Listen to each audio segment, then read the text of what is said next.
प्रश्नोत्तरी। इस कार्यक्रम के पुण्यार्चक हैं श्रीमती प्रेमलता जैन, धर्मपत्नी सुरेंद्र कुमार जैन की वैवाहिक वर्षगांठ के उपलक्ष्य में पुण्यार्चक परिवार हैं पिता श्री सुरेंद्र कुमार जैन तिजारा, राजस्थान, माता श्रीमती प्रेमलता जैन, धर्मपत्नी सुरेंद्र कुमार जैन, अलवर, राजस्थान, भावना जैन, धर्मपत्नी येन दत्त जैन, भाई दुर्लभ जैन, पुनीत जैन, आरती जैन, निधि जैन, बच्चे अनुष्का जैन, अनन्या जैन, जिनवाणी Jain, Dhwani Jain, Ada Jain, Avika Jain. Firm Sprexa solutions private limited, 201 द्वितीय तल, ICICI बैंक के ऊपर, कौशाम्बी, गाजियाबाद, उत्तर प्रदेश। श्री घीसालाल जैन झांझरी, एडवोकेट श्रीमती कला देवी जैन झांझरी, पुत्र एवं पुत्र वधू श्री राजेश जैन झांझरी, अपर जिला न्यायाधीश श्रीमती नीलम जैन झांझरी, पौत्रियां अनुष्का जैन झांझरी, ऐश्वर्या जैन झांझरी, पुत्र एवं दामाद श्रीमती रेखा जैन, श्री दिनेश जैन, दोहिता दिवेश जैन, दोहिती दिशा जैन, पुत्र एवं दामाद श्रीमती रेणु जैन, श्री संदीप जैन, दोहिता ईशान जैन, दोहिती रिया जैन, भीलवाड़ा, राजस्थान।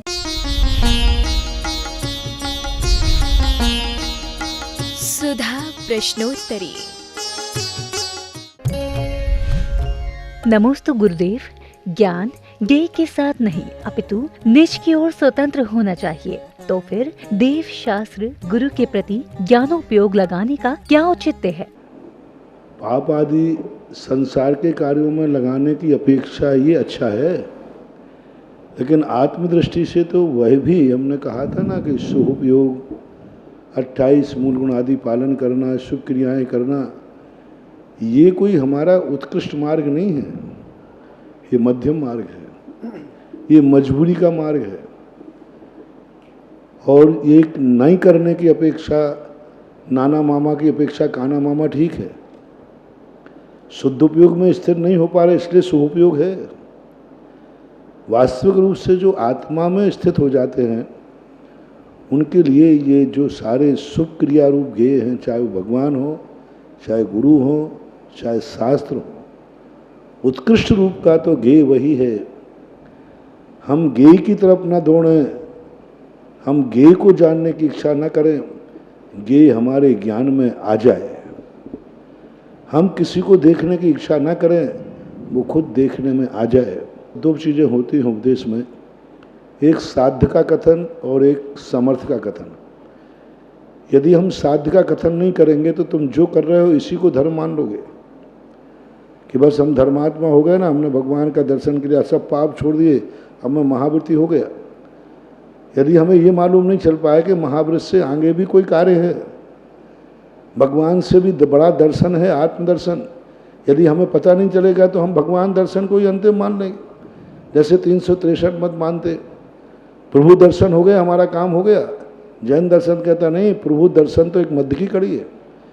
इसलिए उपदेश को दो रूप में सुनना चाहिए, एक साध्य के रूप में, एक साधन के रूप में, एक शक्ति के रूप में और एक व्यक्ति के रूप में। ये एक प्राप्तव्य है और एक प्राप्त करने के योग्य है।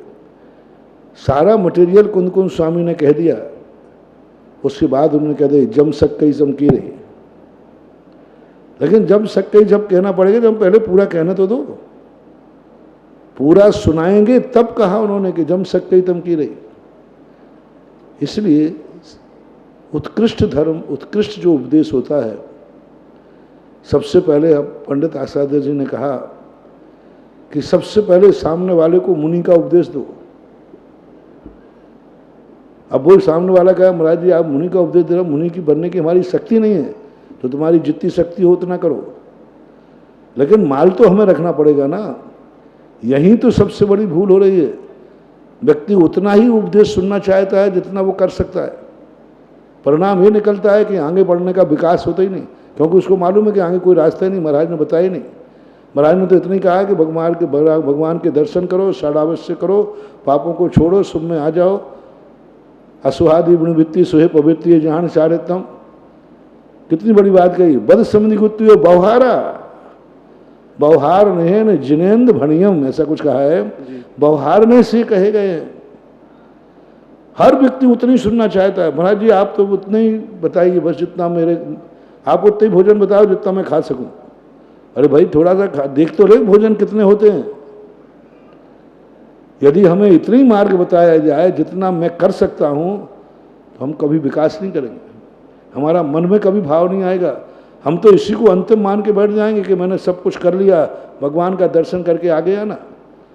ऐसे लोगों के लिए कहा गया है मुनिव्रत धार अनंत वार ग्रेवे को उपजायो, क्योंकि उन्होंने हमेशा यही सुना है 28 मूल गुण निर्देश मारो, सामायिक समय से करो, प्रतिक्रमण समय से करो, पूजा समय से करो, भक्ति समय से करो, देख के चलो, भाषा समिति से बोलो, बस इतना ही सुन रखा है, क्योंकि है आगम का उपदेश।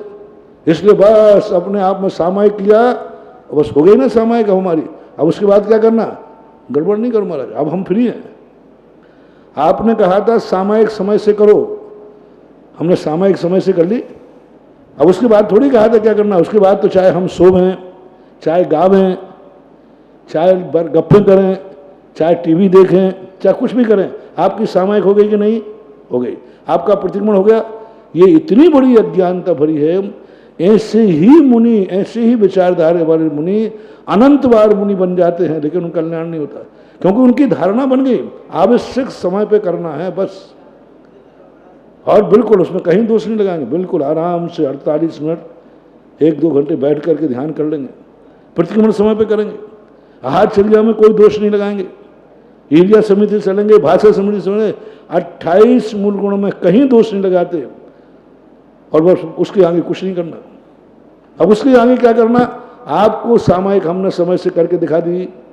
अब सामायिक के बाद मैं क्या कर रहा हूं, तुम्हें इससे क्या लेना देना। प्रतिक्रमण करने के बाद हम फ्री हैं। तो ये जो धारणा है ये गलत है। ये धारणा मिटाने के लिए करना पड़ेगा, इतना ही धर्म नहीं है, और ये धर्म है भी नहीं, ये तो धर्म के साधन हैं, ये तो मजबूरी है। ये 28 मूल गुण प्रणयन करना, प्रतिक्रमण करना, ईर्ष्या समिति पालन करना, ऐषणा समिति करना, ये गांधी डिवीजन वालों का काम है। जो फर्स्ट क्लास डिवीजन वाले हैं बाहुबली में, कोई ना तो ईर्ष्या समिति पाली, ना भाषा समिति पाली, ना सामायिक किया, ना प्रतिक्रमण किया, ना केस लॉन्च किया। एक बार केस लॉन्च करके बैठे तो बैठ गए। हम यहाँ 2 महीने में उखाड़ते परेशान हैं। 4 महीने कर लो और क्या। हम 4 महीने उखाड़ते परेशान है, राख मंगा रहे, उखाड़ रहे, हर 4 महीने में अधिकतम 3 महीने, 4 महीने, 2 महीने। और लो बाहुबली ने एक बार का बाल उखाड़े और बैठे रहे। हम कहें, हम तो देखो बिल्कुल कितना बढ़िया कर रहे हैं कि हम 4 महीने में, 2 महीने में करने में और अहंकार आता है। देखो हम हर 2 महीने बाल उखाड़ लेते हैं, और बाहुबली कहते मैंने तो एक ही बार उखाड़े बस, क्योंकि उन्होंने दूसरा काम किया। क्योंकि बाहुबली की दृष्टि में था कि ये 28 मूल गुण ही हमारा धर्म नहीं है, ये धर्म के साधन है, आगे और करो। इसलिए सब लोगों से मैं कहता हूँ, गृहस्थ से कहता हूँ, जितना कर सको उतना करो, लेकिन नहीं कर सकते हो तो उसको जानो, पहचानो, सुनो, समझने का प्रयास करो कि तुम अभी कितने पीछे हो, अभी तुम्हें कितना और जाना है। हमारे संघ में एक महाराज थे, वो बिल्कुल समय से सामायिक कर लेते, सबसे पहले कर लेते, आचार्य से पहले, सबसे पहले बिल्कुल ठीक समय पे, दिन अस्त होने के पहले वे 24 मिनट पहले बराबर सामायिक में बैठते थे, और 24 घंटे 48 मिनट पूरी सामायिक बिल्कुल बढ़िया करते थे। और 48 मिनट की सामायिक करने के बाद जो गप्पे करते थे, जो फिर पंचायत लगती थी संघ की, जो श्रावक की, पर हम लोग सामायिक में बैठते थे आचार्य जी, और उनकी गप्पे चलती थी। अब आचार्य जी सामायिक बैठ रहे, अब हम लोग सब सामायिक बैठ रहे, और वहाँ गप्पे लगना चालू गए। सामायिक तो समय से कर ली। अब आचार्य जी ने कहा कि ये श्रावक लोग इतने समय कहाँ जा रहे हैं, अब तो सब सामायिक में बैठ गए। 2-3 दिन के बाद पूछे कि वे श्रावक लोग कहाँ आते हैं अंदर यहाँ कमरों में। तब पता चला कि वो एक महाराज के पास, तो उनसे पूछा क्यों तुम सामायिक करते हो? नहीं महाराज, सामायिक तो मैं कर चुका, आपकी सामायिक 24 मिनट पहले बैठता हूँ, 24 बाद में, अब उसके बाद तो हम कुछ भी करें। तब आचार्य जी ने कहा थोड़ा लेट बैठो, लेकिन उसके बाद फिर उठो मत। बहुत बड़ी घटना थी ये। आचार्य जी ने कहा लेट बैठो, लेकिन उसके बाद मौन रहो। सामायिक के बाद फिर तुम जो बोल रहे हो सामायिक कर करके, ये ठीक नहीं। अब तो तुम तो फ्री हो गए सामायिक करके, थोड़ा लेट बैठो, लेकिन सामायिक के बाद फिर बैठो तो फिर मौन ही बैठे रहना। फिर यदि तुम सामायिक के बाद बोले तो फिर से प्रतिक्रमण करो। फिर आचार्य ने कहा कि यदि यही तुम्हारी परिणति है तो अब तुमने सामायिक कर ली, अब यदि तुम बोले तो अब फिर से तुम प्रतिक्रमण करो। फिर प्रतिक्रमण करना नहीं, प्रतिक्रमण तो हम सामायिक के पहले कर लिया, तो फिर सामायिक के पहले प्रतिक्रमण कर लिया, अब जो सामायिक के बाद बोलोगे किस में निपटाओगे? अभी तो रात तो हुई नहीं है। तब उन्होंने कहा कि नहीं, सामायिक करने के बाद आप लोग बोलोगे नहीं, सामायिक में बैठ गए यानी अब सुबह तक का तुम्हारा मौन हो गया। इसलिए कई लोग समय समय की अपनी दलील दे करके और अपने आप को करके और बाद में उससे डबल पाप कर लेते। वो सामायिक में जितना पुण्य नहीं कमाया उससे ज़्यादा बाद में जाकर के पाप कमा लेते हैं। ऐसा नमोस्तु गुरुदेव, किसी वस्तु या व्यक्ति को बिना राग द्वेष के बार बार देखना कौन सी दृष्टि के अंतर्गत आता है? पक्का है दृष्टि। किसी भी वस्तु के लिए हम बार बार देखते हैं, संसारिक वस्तुओं के लिए, तो हमारी गृद्धता का प्रतीक है। क्योंकि सामान जिससे हमें कोई मतलब नहीं है, जिससे हमें राग भाव नहीं है, द्वेष भाव नहीं है, हम यूँ मद्देनजर करके देख के चले जाते हैं। लेकिन जिससे राग द्वेष होता है उसको हम बार बार देखने का प्रयास करते हैं। सब में लगाना नहीं, यही। नमोस्तु गुरुदेव, गणधर परमेष्ठी आहार आदि क्रियाएं क्यों नहीं करते हैं? भगवान की ध्वनि का खिड़ने का कोई समय निश्चित होता ही नहीं। ये तो वैलिड है। अनवैलिड कब खिड़ जाए, कोई चक्रवर्ती आ जाए, ये अपन लोग कहते हैं, लेकिन उनका एक नियोग है। उनके लिए क्यों जाना?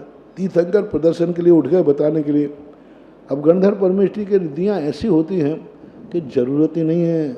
महान आत्माएं उतनी ग्रहण करती हैं जितनी ज़रूरत है। अब वो कहते हैं आहार काय के लिए करूं, जरूरत तो है ही नहीं। नहीं करें तो हम नहीं मरेंगे, नहीं करें तो शरीर कृष्ण नहीं होना, पर काय के लिए आहार के लिए जाएं? रसना इंद्री की चटुकारिता के लिए? अपन लोगों तो ठीक है क्योंकि बिना आहार के अपना शरीर नहीं चलता है, अपने शरीर में कमजोरी आ जाएगी। उनके शरीर में नहीं खाएं तो कमजोरी आती ही नहीं है, किंचित मात्र भी शरीर में कमजोरी नहीं आती। फिर गणधर परमेष्ठी सोचते हैं जब भोजन दवाई है, जब बीमारी है ही नहीं, तो चमनप्राश क्यों चाटे? कई बच्चों को चमनप्राश बड़ा प्यारा लगता है, तो वे तो जब बीमारी है ही नहीं तो फिर क्यों आहार करें? क्योंकि आहार एक औषधि है, क्षुधा एक बीमारी है। उनको बीमारी नहीं है वो, इसलिए मुझे लगता है कि उनका ऐसा नियोग बन जाता है। नमोस्तु गुरुदेव, क्या गणधर परमेष्ठी नियमतः उसी भाव से मोक्ष जाते हैं? नियम से। जितने गणधर परमेष्ठी होते हैं सबको विपुल मति मना पर ज्ञान होता है और मोक्ष नियम से जाता है। नमोस्तु गुरुदेव, जब पूर्व के तीर्थंकरों ने समश्रण में बिना गणधरों के भी उपदेश दिया है, तो फिर गणधर के अभाव में भगवान महावीर स्वामी ने उपदेश क्यों नहीं दिया? अब इसके संबंध में कई मतभेद। कुछ तीर्थंकरों के संबंध में ऐसा आता है कि बिना गणधर के भी खिर जाती। कुछ आचार्यों का कहना यह है कि बिना गणधर के नहीं खिरती। पूज्यवर वीरसेन स्वामी महाराज ने तो यही कहा कि उस समय सारे श्रोताओं का काल लब्धि नहीं थी। काल लब्धि का समय नहीं आया था, ऐसा नहीं। लब्धि यानी क्षयोपशम। हमारे यहाँ बहुत बड़ी चीज़ कही पूज्यपाद स्वामी ने। लब्धि का अर्थ क्या है? क्षयोपशम। तो उस समय जितने श्रोता थे उनके लाभांतराय कर्म का क्षयोपशम नहीं था। सामूहिक रूप से 66 दिन तक कर्म सिद्धांत से उनका क्षयोपशम था ही नहीं, लब्धि नहीं थी, क्षयोपशम नहीं था। तो भगवान नहीं बोले, क्योंकि भगवान की ध्वनि भगवान की इच्छा से नहीं करती। भगी भागन वस जोगे बसाए, ध्वनि भय सुन विभ्रम नसाय। भगवान की जो वाणी है भक्त लोगों के पुण्य से खिलती है, क्षयोपशम से खिलती है, इसलिए ऐसा मानना चाहिए। नमोस्तु गुरुदेव, मन में किसी बीमार व्यक्ति के प्रति अच्छे परिणाम की भावना रखने से क्या इस भावना का उस व्यक्ति पर प्रभाव पड़ता है या नहीं? पड़ेगा, बराबर पड़ेगा। यदि हमारा अच्छा भाव है तो कर्म अच्छा फल देंगे। दोपहर में कहा था निमित्त है, यदि निमित्त कुछ भी नहीं हो तो ये भावनाएं किस काम की? निमित्त है, शांति धारा किस काम की? निमित्त है, लेकिन नियामक नहीं है। निमित्त होना अलग चीज़ है और नियामक होना अलग चीज़ है। लोग यही तो भूल करते हैं, निमित्त को नियामक मान लेते हैं और कहते हैं कि देखो मैंने शांति धारा कराई, क्या हुआ? अरे भाई, शांति धारा निमित्त है, नियामक नहीं। दवाई है, दवाई निमित्त है, नियामक नहीं है। नियम होकर कोई मरेगा ही नहीं, क्योंकि नियामक है। तो निमित्त को कई लोग और धर्म कार्य में लगाते हैं। संसार के कार्यों में कितने फेल होते हैं तो भी वहाँ नहीं लगाते। क्या हुआ पढ़ने से, इतना पढ़ाया लेकिन इंटरव्यू में फेल हो गया, वहाँ नहीं कहते हैं। क्या होता है इतनी कोचिंग बढ़ाने का, 2-2, 3-3, 4-4, 5-5 लाख बच्चे पढ़ते हैं कोटा के अंदर, और मुश्किल से 1 लाख लोगों को भी नौकरी नहीं मिलती। अब बोलो कितने 3-3, 4-4 लाख लोग पढ़ रहे हैं कोटा के अंदर, और वहाँ 4-5 हज़ार ही मात्र वैकेंसी नौकरी मिलती है। अब ऐसा करने के लिए अब बोलो फिर क्यों पढ़ रहे हो इतने मूर्ख लोग? परसेंटेज क्या है? आप कोटा में पढ़ने वालों से पूछो कितनों को एडमिशन मिलता है इंजीनियरिंग कॉलेज में, कितनों को मेडिकल कॉलेज में? 1% मिलता है। 99% की पढ़ाई बेकार जा रही है, सबको मालूम है, लेकिन फिर भी आप पढ़ाए जा रहे हो। वहाँ नहीं कहते क्या होता है कोटा में कोचिंग पढ़ाने से बच्चों को 99% तो फेल हो रहे, वहाँ नहीं करेंगे। क्या होता है इतनी गाड़ियों में बैठने से, देखो वो गाड़ी से गया एक्सीडेंट हो गया। संसार के कार्यों में तो कुछ नहीं लगा रहे, धर्म के कार्यों में हो जाए। क्या होता है शांति धारा से कराने में, देखो उसकी शांति धारा की गई फिर भी वो मर गया, फिर भी मर गया। यहाँ तो कम से कम 80% बचे, 20% बचे मरे। यहाँ तो 80% बचाए शांति धारा, 20% मरे। वहाँ तो 99% गए, 1% बचे, तो भी चल रहा है कोटा में, तो भी भेज रहे हैं। ये कहलाता है विनाशकालीन विपरीत बुद्धि। ये निकृष्ट लोग कहलाते हैं जो धर्म क्षेत्र में थोड़ी सी कमी आने पर कहते हैं कि देखो धर्म से क्या हुआ। ऐसा नहीं है, हमेशा उपादान को ध्यान रखना चाहिए। बस मेरा एक सूत्र तुम्हें कितना बढ़िया दे दिया, निमित्त को नियामक मत मानो। निमित्त निमित्त है, वो निमित्त है, लेकिन नियामक रूप से काम होगा ही होगा। यदि निमित्त के हाथ में सारी बांगडोर हो जाए तो वास्तु स्वतंत्र खत्म हो जाएगा। स्वयं कृतम कर्म यदात्मना पुरा फलम तुदीयम लभते शुभम परेण दत्तम यदि लभ्यते स्वयं कृतम कर्म निरर्थकम, तथा फिर सब खत्म हो जाएगा। तो फिर ये क्यों कराएं? नहीं, निमित्त को स्वीकार करना ही पड़ेगा। निमित्त के बिना काम होना नहीं, निमित्त मिलने पर काम हो, ये कोई नियम नहीं। फिर से सूत्र बनाओ, निमित्त के बिना काम होगा नहीं, निमित्त मिलने पर काम हो, ऐसा कोई नियम नहीं।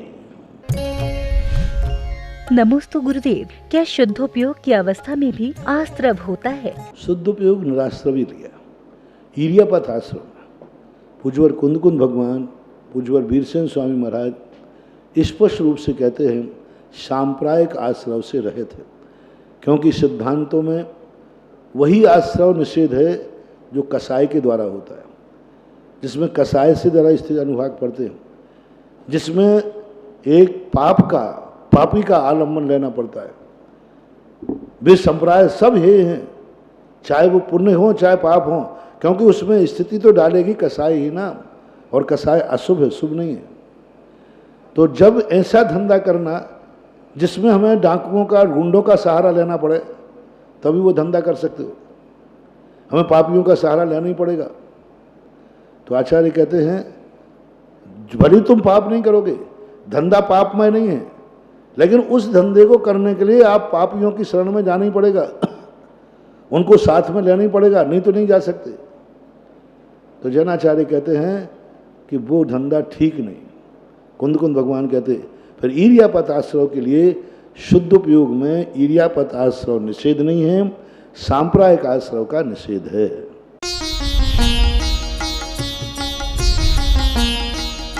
सुधा प्रश्नोत्तरी।